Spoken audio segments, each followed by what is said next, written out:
नमस्कार. हो नाही, आता येईल, मग येईल असं म्हणता म्हणता भारतीय जनता पक्षाच्या उमेदवारांची यादी घोषित झाली. अपेक्षेप्रमाणे ही यादी नवख्या माणसांना घेऊन येणार होती. रामदास आठवले रिपीट होतील असा आपला अंदाज खरा ठरला आणि आठवले रिपीट झाले. त्यानंतर भाजपने आपल्या कोणत्याच खासदाराला परत रिपीट केलं नाही. भागवत कराडांचाही पत्ता काढला आणि पाटलांचाही पत्ता काढला. आता यामध्ये सगळीच नावं नवीन आली. या सगळ्यामध्ये नव्या नावांच्या सोबत प्रत्येकाची जातही वेगळी. त्याला जातीय गणित जुळवणे आणि काय कसलं बॅलन्स सोशल इंजिनिअरिंग म्हणायचं, तसं ते करून ठेवलंय. रामदास आठवले अनुसूचित जाती, रामराव वडकुते हिंगोलीचे धनगर, विनोद तावडे मराठा, तर माया इवनाते आदिवासी. यांचं राष्ट्रपतींशी काहीतरी जवळचं नातं आहे असंही ऐकून आहे. भाजपची 4 माणसांची यादी नक्की झाली, पण अजून तिकडे महाविकास आघाडीत एकाच नावाविषयी चौघांचं मत अजून एकत्र येत नाहीये. चौघं म्हणजे तुम्ही म्हणाल चौघं 3च पक्ष असताना चौघं कुठं म्हणताय? तर महाविकास आघाडी वेगळी आणि आदित्य ठाकरे एक वेगळे, असं मिळून चौघाचं मत अजून एकत्र होत नाहीये. काँग्रेसला ही जागा आपल्याकडे हवी आहे, तर आदित्य ठाकरेंनी आपल्या प्रियंका चतुर्वेदींना वचन देऊन टाकलंय, की आता ही जागा मी तुम्हाला देणार. आदित्य ठाकरेंचं वचन महाविकास आघाडी का पाळेल हा मोठा प्रश्न आहे. संजय राऊतांना ही जागा शरद पवारांना द्यावी वाटते, कारण पुढचं आपलं मोकळं. आत्ता चतुर्वेदींना द्यावी तर पुढची एक जागा आपल्याला सोडावी लागेल, हे राऊतांना ठाऊक आहे. त्यामुळं राऊतांचं वेगळंच घोंगडं अडकलेलं आहे. पण या सगळ्यामध्ये काँग्रेस या जागेवरचा दावा सोडणार नाही. का ते सांगतो. काँग्रेसच्या हातामध्ये आत्ता राज्यसभा आणि लोकसभा या दोन्ही ठिकाणचं विरोधी पक्षनेतेपद आहे. राज्यसभेमध्ये विरोधी पक्षनेते म्हणून मल्लिकार्जुन खरगे काम पाहत आहेत. आता पुढच्या 2-3 महिन्यात खरगे सुद्धा निवृत्त होत आहेत. कारण तो एक निवडणुकांचा हंगाम अजून यायचा आहे. खरगे विरोधी पक्षनेता म्हणून निवृत्त झाले आणि पुन्हा काँग्रेसच्या जागा घटल्या तर काय? भाजपवाले काही राज्यसभेत विरोधी पक्षनेता पुन्हा होऊ देत नाहीत. आजचं राज्यसभेतील संख्याबळ जरा तपासून बघा. 103 भाजपचे आहेत, 7 नॉमिनेटेड आहेत, म्हणजे 110 तर हेच झाले. आणि आत्ता काँग्रेसच्या ताब्यात जागा आहेत त्या 27. म्हणजे 27 खासदार राज्यसभेमध्ये काँग्रेसचे आहेत.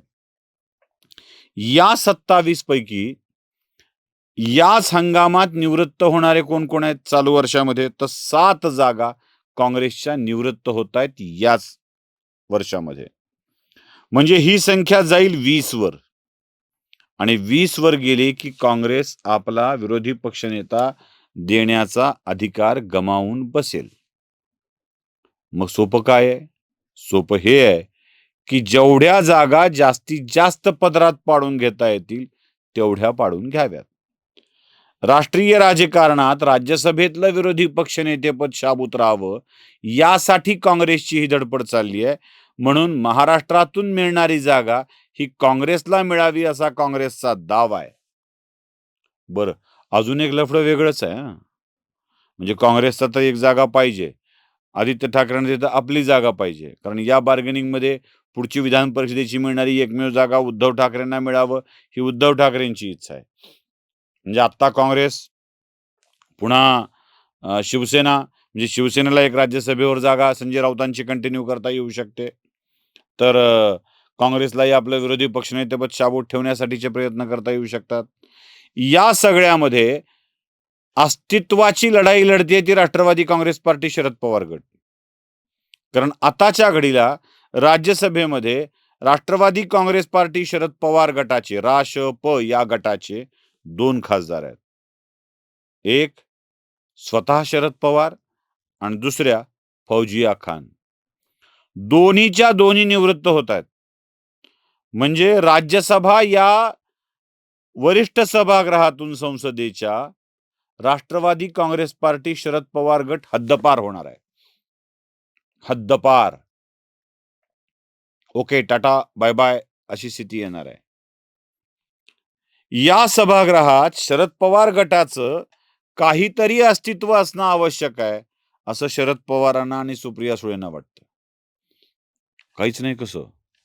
आणि उद्या शरद पवार जर दिल्लीत नाही राहिले, तर जनपथावरचा तो बंगला मोकळा करावा लागेल, जो शरद पवारांच्या नावानं अलॉट आहे. दिल्लीच्या राजकारणात सुप्रिया सुळेंची जी प्रतिष्ठा शरद पवारांच्या खासदार असण्यामुळे आहे, ती साफ होऊन जाईल. म्हणजे काय? तर एकूण राष्ट्रवादी काँग्रेस पार्टी शरद पवार गटाचं अस्तित्व शून्य होईल. तसंही या अस्तित्वाला धक्का लागणारच आहे.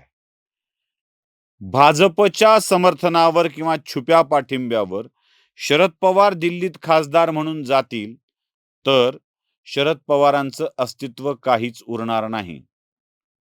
कळत नसेल तर सोप्या भाषेत सांगू.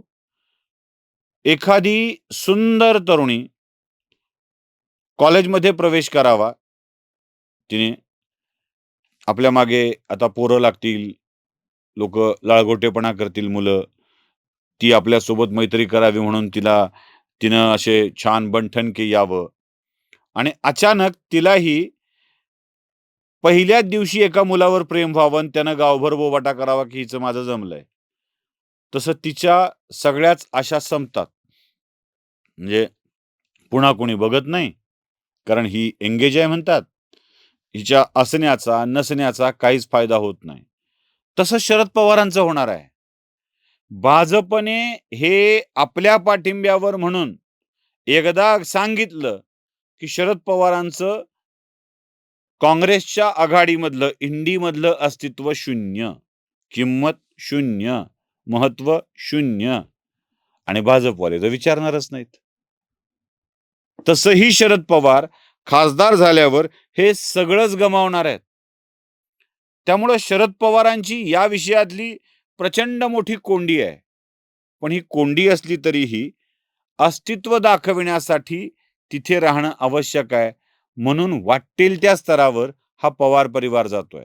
तिकडे रोहित पवार वेगवेगळे आरोप करून दबाव निर्माण करण्याचा प्रयत्न करतात. पण रोहित पवारांना हे ठाऊकच नाहीये की असे आरोप केल्याने भाजपवर दबाव पडत नाही. सुप्रिया सुळे प्रत्येकाकडं प्लीज खासदार करा ना, प्लीज खासदार करा ना म्हणत फिरतायत. म्हणजे मला तर अक्षरशः गावात ती बाई फिरत फिरत भाकरी मागत वाय काही वस्तू विकणारी बाई असते. वाडे माय तुला बुरगुंड होईल, केसावर फुग्या घे ग माय असं म्हणणारी, फुगे घ्या फुगे, केसावर फुगेवाले. त्या कॅटेगरीत जसं पोटाला भाकरी मिळावी म्हणून मागणारी याचना असते ना, तशी याचना सुप्रिया सुळे करतायत की काय, प्लीज खासदार करा ना माझ्या बाबांना, प्लीज खासदार करा ना, आमची इच्छा आहे त्यांनी पुन्हा खासदार व्हावं म्हणून. तुमची इच्छा आहे म्हणजे सुप्रिया सुळेंची इच्छा आहे त्यांच्या बाबांनी खासदार व्हावं, रोहित पवारांची इच्छा आहे त्यांच्या आजोबांनी खासदार व्हावं, म्हणून ती इच्छा महाराष्ट्राची होत नाही ना. तुम्ही म्हणजे काय ठाकरे आहात, तुमची इच्छा म्हणजे महाराष्ट्राची इच्छा समजायला? त्यामुळं ह्या सगळा प्रकार जो चाललाय तो यासाठी चाललाय. शरद पवारांचा आपला अस्तित्वासाठीचा संघर्ष आहे, तर काँग्रेसचा आपलं विरोधी पक्षनेतेपद शाबूत ठेवण्यासाठीचा हा संघर्ष आहे. उद्या हे सगळं चित्र स्पष्ट होईल आणि पुढच्या भविष्यातल्या सगळ्याच घटना क्लिअर होत जातील. आपण आजवर जे बोललोय तेही स्पष्ट होईल. तेव्हा उद्याची वाट नक्की बघूया. नमस्कार. जागृतीचा विधायक बुरुज